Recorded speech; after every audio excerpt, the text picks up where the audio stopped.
জয় হিন্দ my dear all student. আজকে ভারতীয় সংবিধানের 5 থেকে 11 নম্বর ধারা আছে, সেটা হচ্ছে যে পার্ট 2 তে আছে। কিন্তু পার্ট 2 তে বলা হয়েছে সিটিজেনশিপ। কি সিটিজেনশিপ? সিটিজেনশিপ মানে হচ্ছে নাগরিকত্ব। নাগরিকত্ব মানে হচ্ছে নাগরিক, আমরা যে দেশের নাগরিক, আমি, আমার বাবা মা, দেশের সকল মানে জনগণ সব নাগরিক। তো এই নাগরিক কি করে হলো, নাগরিকদের কি থাকা প্রয়োজন, আর কাদের নাগরিকত্ব দেওয়া যায় না আর কাদেরকে দেওয়া যায়। প্রথমত, প্রত্যেক ভারতীয় ব্যক্তি নাগরিক, যাদের জন্ম সার্টিফিকেট আছে, আধার কার্ড তৈরি হয়েছে, ভোটার কার্ড তৈরি হয়েছে, প্যান কার্ড তৈরি হয়েছে এবং পাসপোর্ট, ভারতীয় ব্যক্তিদের কিন্তু প্রত্যেকেই নাগরিক। কিন্তু আমরা যেটা আলোচনা করব সেটা হচ্ছে যে নাগরিকত্ব আছে সংবিধানের 22টি ভাগের মধ্যে 2 নম্বর ভাগে এবং 5 নম্বর ধারা থেকে 11 নম্বর ধারা। আমি আজকে 4টে ধারা আলোচনা করব, খুব বেশি বড় করব না।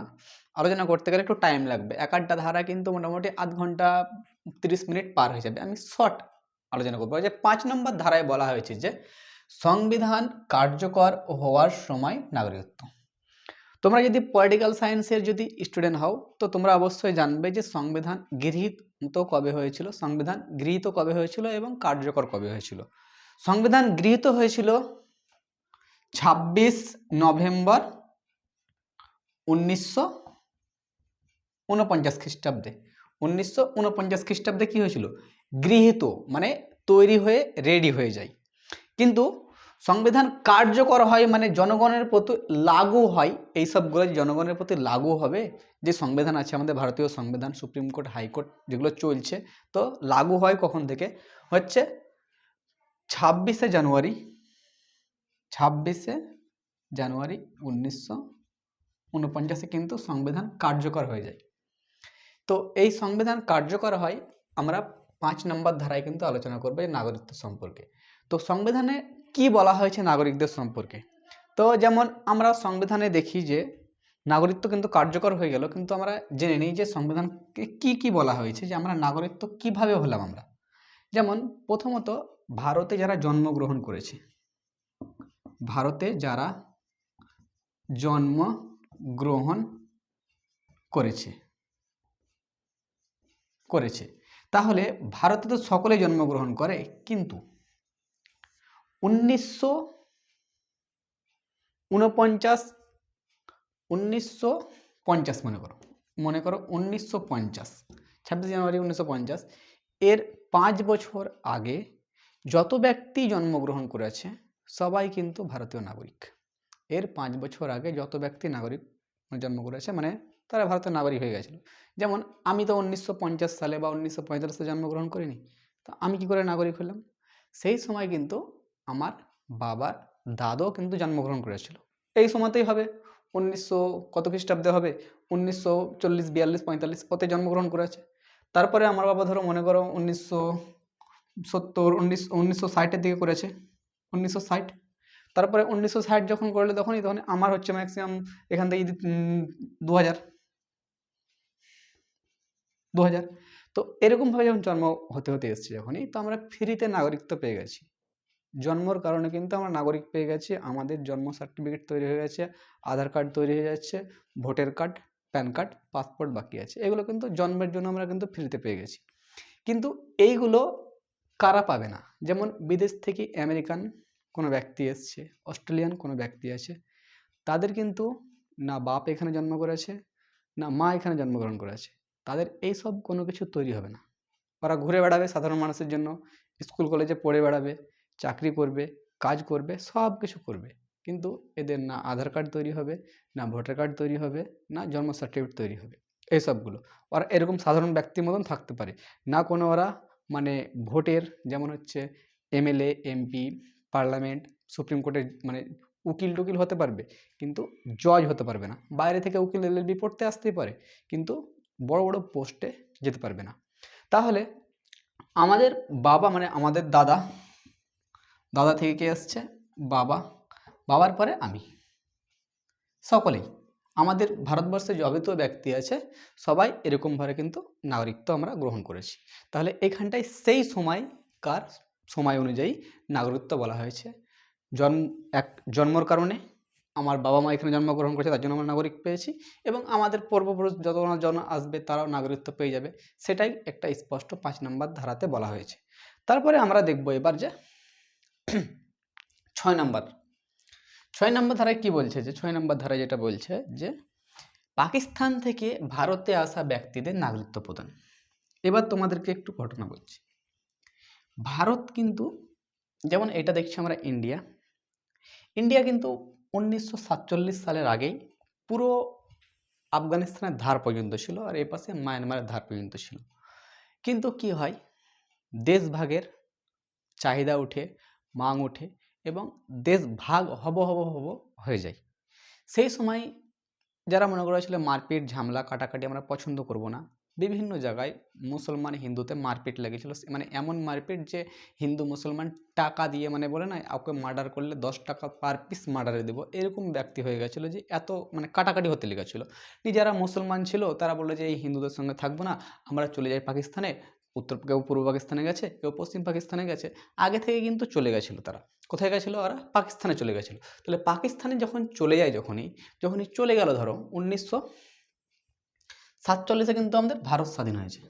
1947-এ ভারত স্বাধীন হয়েছে, কিন্তু এই মারপিট কাটাপাটি ঝামেলাঝালির কারণে ওরা কিন্তু এই পাকিস্তানে চলে যাচ্ছে 1945। তো এবার দেশ যখন স্বাধীন হয়ে গেল, যখনই 1947 সালে 15ই আগস্ট, তখন এই ব্যক্তিরা মনে করছে যে পাকিস্তান অত ভালো নয় যতটা ভেবেছিলাম। মুসলমান একবারে পুরো সবাই ভাই ভাই, একজন ভাত রান্না করবে সবাইকে খাইয়ে দিবে, নাও খাও। তো এখানে দেখছি সব চোট্টাগুলা সব এক জায়গায় আসছে, প্রত্যেকদিন ঝগড়া করছে। তখন এদেরকে মনে হলো যে আমাদেরকে এখানে আর থাকতে ভালো লাগে না, আমরা ভারতে ফিরে যাব। তার জন্য বলছে পাকিস্তান থেকে ভারতে আসা আগত ব্যক্তিদের নাগরিকত্ব প্রদান। তো কিভাবে নাগরিকত্ব প্রদান করবে? তো বলছে যে একটা পারমিট রুল নিয়ে আসে। পারমিট মানে কি? যেমন রেজিস্ট্রেশন করে না, যেমন আমরা কোল্ড স্টোরে যারা আলু ভরো বা স্কুলে যারা রেজিস্ট্রেশন করো, একটা ফিস রসিদ দেয়, এই ডেটের মধ্যে আসতে হবে, তবে তোমাকে এই রসিদটা পাবা। আলু কোল্ড স্টোরে জমা দিতে যাবা, তোমাকে কি করতে হবে, যে এই জমা দিয়ে দিলে পারমিট একটা দিল, আলু ভরে দিলে নম্বর হয়ে গেল। ঠিক ওইরকম করে যে ব্যক্তিরা পাকিস্তান থেকে ভারতে আসবে তাদেরকে পারমিট রুল হয়। পারমিট রুল হয়। পারমিট রুল কীরকম রুল হয়? পারমিট রুল 19শে জুলাই 1948, 19শে জুলাই 1948।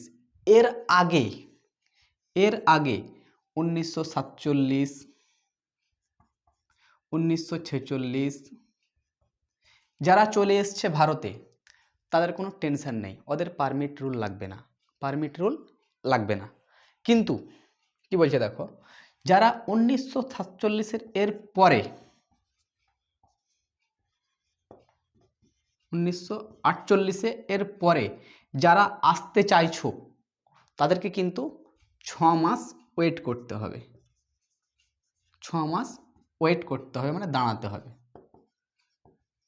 তাদেরকে রেজিস্ট্রেশন পারমিটের জন্য, তারপর ওদেরকে কিন্তু নাগরিকত্ব দেওয়া হবে। এক্সাম্পল হিসাবে তোমাকে বুঝিয়ে দিচ্ছি, যেমন ধরো তোমার বাড়ির পাশে কোনো একটা সিনেমা হল আছে, এখানে 4টে থেকে খুলবে, ধরো মনে করো 4টে থেকে, তুমি 1টার সময় ঢুকে গেছো সিনেমা হলে। যখন এবার 1টার সময় যখন ঢুকে গেলে, যখনই আর এখানে টিকিট দিতে শুরু করলে 3টার সময়, তুমি আগে থেকেই ঢুকে বসে আছো, তোমার টিকিটের প্রয়োজন হলো না।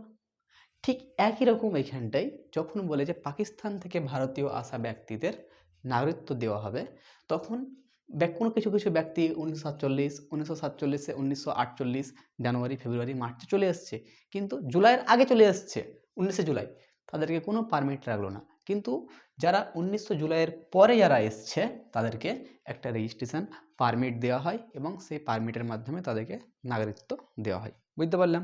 তারপরে এবার আমরা 3 নম্বর দিকে, পাকিস্তানে বসবাসকারী, মানে এটা কি যারা পাকিস্তান থেকে চলে আসছিল, এবার পাকিস্তান থেকে যারা বসবাস করছিল, যারা এবার ধরো গেছিলো নিয়ে চলে এলো, এবার যারা বসবাস করতে লেগেছে, এবার 3 বছর, 4 বছর, 5 বছর ধরে ওখানে জন্ম, পাকিস্তানের ওখানেই, পাকিস্তানে যেমন হচ্ছে লাহোর, করাচি, এই লাহোরে জন্ম, করাচিতে জন্ম, বালুচিস্তানে জন্ম, তারা কিভাবে নাগরিকত্ব নেবে? আমরা এটা তো বুঝলাম, আমরা যারা চলে এলো, আগত, আসবে ভারতে, তো নাগরিকত্ব দেওয়া হলো।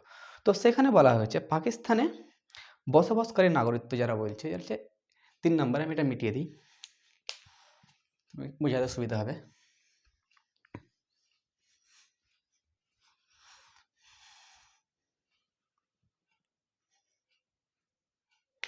বলছে 1 মার্চ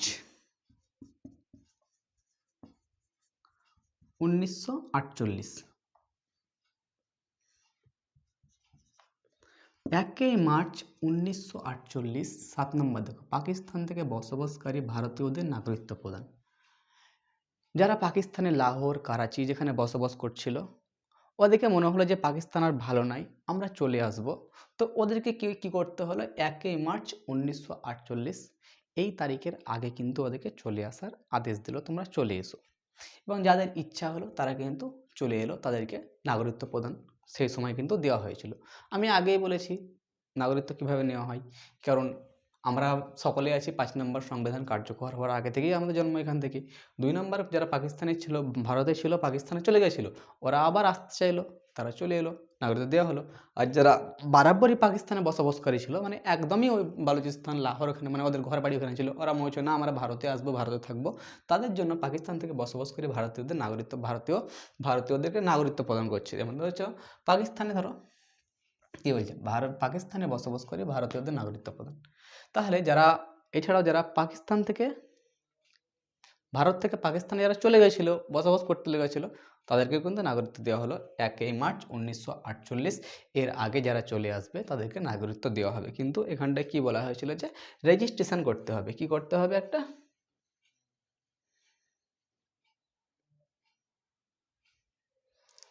রেজিস্ট্রেশন করতে হবে। রেজিস্ট্রেশন করতে হবে 1 মাস আগে বা পরে। যদি এই তারিখে যদি আসতে চাও, যদি, তো 1 মাস আগে বা পরে তোমাকে রেজিস্ট্রেশন করতে হবে। এবার তোমাকে একটা কথা বলছি, দেখো, এই 5 সেই সময় ভারত স্বাধীন হয়, তখনকার সময় মতন কিন্তু সংবিধান কার্যকর করা হয়েছিল। এটা একটু লাগু আছে, কারণ 1949কে ধরে, 1949 26শে নভেম্বরকে ধরে, 26শে নভেম্বরকে ধরে এটা একটু লাগু আছে। আর বাদ বাকি পাকিস্তান থেকে বসবাসকারী নাগরিকত্ব বা পাকিস্তানে যাওয়া আসা, এই বর্তমানে দুটি এই নাগরিক এই ধারা কিন্তু বাদ হয়ে গেছে না। তোমার কোনো গ্রুপ ডি এইসব এক্সামে কোশ্চেন করবে না, তুমি জেনে রাখতে পারো। আর বাদ বাকি যারা হচ্ছে 4 নম্বর, বিদেশে বসবাসকারী যে ব্যক্তিদের বলছে, বিদেশে বসবাসকারী ভারতীয় বংশধরদের নাগরিকত্ব প্রদান। যেমন ধরো, ভারত স্বাধীন হয়েছে 1947 সালে 15ই আগস্ট, কিন্তু এর আগে অনেক মুভমেন্ট, যেমন ধরো নেতাজি সুভাষচন্দ্র জার্মানি গেছিল, নেতাজি সুভাষচন্দ্র তো একাই যায়নি, অনেক কেউ গেছিল। সিঙ্গাপুরে যেমন মুভমেন্ট চলছিল, আন্দোলন চলছিল সিঙ্গাপুরে, অস্ট্রেলিয়াতে আন্দোলন চলছিল, তারপরে সান ফ্রান্সকোতে আন্দোলন চলছিল, কানাডাতে আন্দোলন চলছিল, আমেরিকাতে আন্দোলন চলছিল, জার্মানিতে আন্দোলন চলছিল। তখন তো এই সব ব্যক্তিরা যখন ভারত স্বাধীন হয়, তখন তো এরা ভারতের বাইরে ছিল, তাই বলে কি এদেরকে নাগরিকত্ব দেবে না? এদেরকে তো নাগরিকত্ব দেওয়া হবে। তখন বলে যে তোমাদের তো নাগরিকত্ব দেওয়া হবে, কারণ তোমাদের যদি তোমার পিতা যদি ভারতে জন্মগ্রহণ করেছে, বা তার পিতামাতা যদি ভারতে জন্মগ্রহণ করেছে, তাদেরকে নাগরিকত্ব দেওয়া হবে। এবং যারা বিদেশে চাকরি করছিল, ধরো চাকরি করছে এবং ওদের ছেলে বা মেয়ে হয়েছে, এবং তারা যদি মনে করে যদি আমরা ভারতীয় নাগরিকত্ব নেব, হ্যাঁ দেবে, অবশ্যই দেব, কোন ধারা প্রয়োগ করে। এই বিদেশে বসবাসকারী ভারতীয়দের বংশধর ব্যক্তিদের নাগরিকত্ব প্রদান কথা বলা হয়েছে। যেমন ধরো আমি ভারতে জন্মগ্রহণ করেছি, আমি বিদেশে অস্ট্রেলিয়াতে কাজ করছি, অস্ট্রেলিয়াতে আমার বাচ্চা হলো, এবং সে চলে আসবে ভারতে। কিসের জন্য চলে আসবে? কারণ আমি ভারতে জন্মগ্রহণ করেছি, আমার নাগরিকত্ব ওর নাগরিকত্ব, আমি যে নাগরিকত্ব যে পাওয়ার পেয়েছিলাম, সে নাগরিকত্ব সে ওই পাবে, ও ভারতের পুরো সম্পূর্ণ কাজ করতে পারবে। সেটাই বলা হয়েছে বিদেশি বসবাসকারী ভারতীয়দের বংশধরদের ব্যক্তিদের নাগরিক প্রদান। এটা তখনও চালু ছিল, এখনও চালু আছে। তখনও কি চালু ছিল, এখনও চালু আছে। তাহলে আমরা বুঝতে পারলাম যে এখানটায় 4 নম্বর ধারাতে বুঝতে পারলাম যে বিদেশে সে যেই থাকুক বসবাসকারী 1947-এর আগে যারা ছিল তাদেরকে নাগরিকত্ব দেওয়া হয়েছে। এখনও যদি আমি বিদেশে থাকি, যদি আমার ওখানটায় বিয়ে শাদী হয়েছে, বাচ্চা টাচ্চা হয়, যদি সে ভারতে আসবে, তার জন্ম certificate, Aadhaar card, voter card, PAN card সব কিছুই তৈরি হবে, যেমন আমার আছে সেরকম তৈরি হবে। এবং ব্যক্তিদের নাগরিকত্ব প্রদান কথা বলা হয়েছে এবং সমস্ত কাজ করতে পারবে। আমি এসে এসে ভোটে লড়তে পারবে এবং মানে কাউন্সিলর ভোটে, এমএলএ ভোটে, এমপি ভোটে, যত রকম ভোট আছে সবতে লড়তে পারবে, কারণ নাগরিকত্ব। এবার বলবে যে তোমার যে সোনিয়া গান্ধী, যে রাজীব গান্ধী, সোনিয়া গান্ধী ছিল রাজীব গান্ধীর যে বউ আছে, তাকে কেন লড়তে দেওয়া হয়নি, রাহুল গান্ধীর মা? কারণ সে ইটালিতে ছিল, ইটালিতে জন্মগ্রহণ করেছিল এবং ইটালিতে জন্মগ্রহণের পর বিয়ে থ্রটে কিন্তু রাহুল গান্ধীর বাবাকে বিয়ে করে কিন্তু কী করেছিল, ভারতে এসেছিল। তার জন্য ও যখনই ভোটে এমএলএ মানে কিছু দাঁড়ায় তখনই কী হয় যে একটু মানুষের ডিসব্যালেন্স হয়ে যায়, যে নাগরিকত্ব দেওয়া হয় না। পরের আমরা নেক্সট ক্লাসে কীভাবে নাগরিকত্ব নেওয়া যায় জন্মগ্রহণ না করে, আমরা নেক্সট ক্লাসে আলোচনা করব এবং এই টপিকটাতে তার সঙ্গে কিন্তু আমরা যুক্ত করব। আমরা একবার রিভাইজ করে নেই। 5 নম্বর ধারায় বলা হয়েছে সংবিধান কার্যকর হওয়ার সময় স্বাধীনতা নাগরিকত্ব।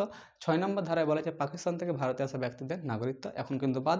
7 নম্বর হচ্ছে পাকিস্তানে বসবাসকারী ভারতীয়দের নাগরিকত্ব প্রদান এখন বাদ হয়ে গেছে। এবং বিদেশে বসবাসকারী ভারতীয় বংশধর ব্যক্তিদের নাগরিকত্ব প্রদান আগেও দেওয়া হতো, এখনও দেওয়া হবে। এটাই আমরা এতদূর পর্যন্ত জানলাম। এরপর আমরা নেক্সট ক্লাসে আমরা বাকি থাকলো এখানটায় পার্ট 2তে 9, 10, 11 পার্ট 2 কমপ্লিট হয়ে যাবে এবং তারপরে আমরা নেক্সট পার্ট 3তে যাব। জয় হিন্দ।